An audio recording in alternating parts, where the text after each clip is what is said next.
अब देखते हैं इंस्टीट्यूशनल अरेंजमेंट्स क्या है। जो थर्ड फैक्टर है जो इंश्योर करता है कि कॉन्स्टिट्यूशन काफ़ी असरदार है, वो है balanced arrangement institutions of government का।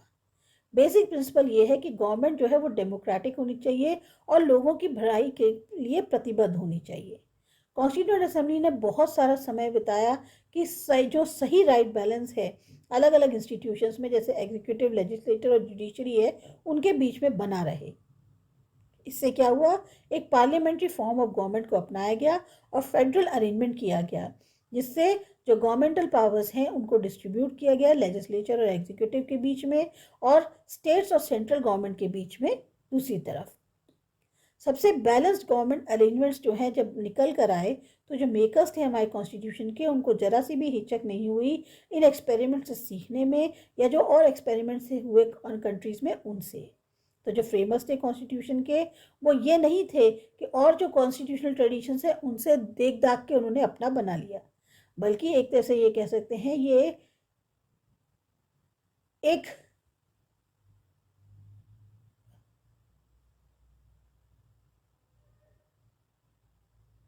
सफलता का जो उनका प्रूफ है वो ये इस वजह से है कि इतनी ज़्यादा उन्होंने जो लर्निंग करी, जो तर्क दिए गए, एक समझदारी के, एक इंटेलेक्चुअल जो आर्ग्यूमेंट्स होते हैं, या जो फिर हिस्टोरिकल एग्जाम्पल्स जो उनके साथ में सामने थे, वो बहुत ज़रूरी थे इस पूरे टास्क को पूरा करने के लिए।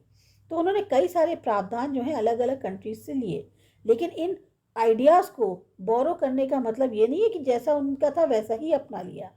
बहुत दूर थे उससे। हर प्रावधान जो कॉन्स्टिट्यूशन का था उसको पहले आप डिफेंड कर रहे थे, जो भी हमारी इंडियन प्रॉब्लम्स और एस्पिरेशंस को सूट करते हैं उनके अकॉर्डिंग। फिर इंडिया बहुत लकी रहा कि उसके पास ऐसी असेंबली थी जो एक पैरोकियल होने की जगह अपने आउटलुक में उसने अपना खुद का बनाया। मतलब उसने ये नहीं किया कि हर जगह बेस्ट अवेलेबल है तो उसको ले लेके अपना बना लिया, नहीं, उसने अपना खुद का बनाया और बेस्ट बनाया। तो एक जना ये सवाल पूछ सकता है कि क्या कोई ऐसी चीज़ हो सकती है जो नई थी कॉन्स्टिट्यूशन में,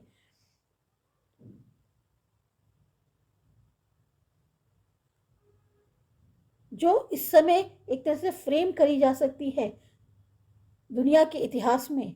तो जो अकेली एक नई चीज़ अगर है तो कॉन्स्टिट्यूशन के अंदर जो फ्रेम करी जा सकती है इतनी देर से, वो है वेरिएशंस, ताकि जो फेलियर्स हैं उनको रिमूव किया जा सके और उनको अपनाया जा सके जो कंट्री की ज़रूरत है।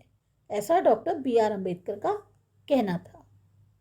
अब जैसे यहाँ दिया गया है कौन कौन से प्रावधान जो हैं बोरो किए गए जो अलग अलग कंट्रीज थी उनके कॉन्स्टिट्यूशन से। आप पहले देखते हैं ब्रिटिश कॉन्स्टिट्यूशन से लिया गया फर्स्ट पास द पोस्ट, फिर parliamentary form of government, idea जो रूल ऑफ लॉ का था, इंस्टीट्यूशन ऑफ स्पीकर और उनका रोल, और लॉ मेकिंग प्रोसीजर।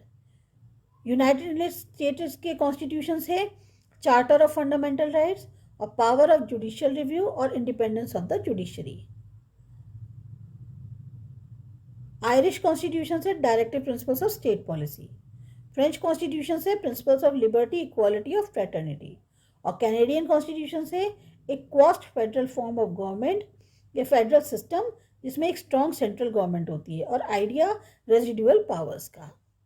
तो फाइनली अपना चैप्टर जो कंक्लूजन पे आ गया, अब उसको देखते हैं कि एक तरह से हम ये ट्रिब्यूट मान सकते हैं विजडम और फोरसाइट को, जो हमारे मेकर्स थे कॉन्स्टिट्यूशन के, यानी दूरदर्शिता को, कि उन्होंने हमारे नेशन को एक ऐसा डॉक्यूमेंट दिया जिसमें सारी फंडामेंटल वैल्यूज़ और सबसे ज़्यादा एस्पिरेशंस लोगों द्वारा शेयर की गई हैं उनको सामने रखा।